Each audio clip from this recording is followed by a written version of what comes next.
Welcome to the Terrible Take, a mini podcast telling Steelers Nation what's on our minds. I'm Joe Clark. I can't make heads or tails of this Russell Wilson news with him being interested in the Steelers and meeting with them on Friday.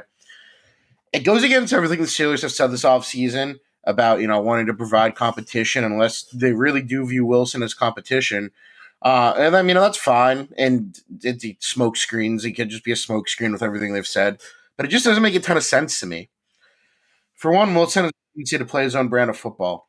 He'll check it down, take a few shots. And last year, his numbers looked fine. Over 3,000 yards, 23 touchdowns and interceptions. With the hiring of Arthur Smith, who liked using the middle of the field a lot as during his time as an offense coordinator in Tennessee and head coach in Atlanta, Wilson doesn't really throw intermediate routes all that often. And I say this as someone who lost a lot of money with Cortland Sutton on my fantasy team last season. I also just don't see Wilson coming in and wanting to compete for a job and, have there be a chance that he's a backup. I just don't think he's going to sign early and have to compete when there are teams out there like the Las Vegas Raiders, for example, where Wilson could come in and be a day one starter. I just don't see a deal ultimately materializing for that factor.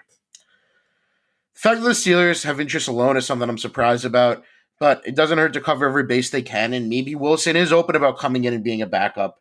I mean, the Steelers seemingly have a lot of faith in Kenny Pickett, so they've said whether that's the right move or not is a whole nother story because personally I'm not a huge Pickett fan, but they seem to want to roll with him for another season, so this Wilson interest is kind of out of left field. I just don't really see his fit in Pittsburgh making a lot of sense anyway. He's 36. I mean, he might only have one more season left where he's productive, so it's going to be interesting to see how that works out. And, if Wilson signs, I'm just not sure it's a move that's going to work.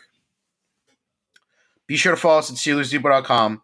Check out episodes of The Terrible Take every day at 5 p.m. Eastern Time. Check out The Terrible Podcast with Alex Kozora and Dave Bryan every Monday, Wednesday, and Friday. Go Steelers.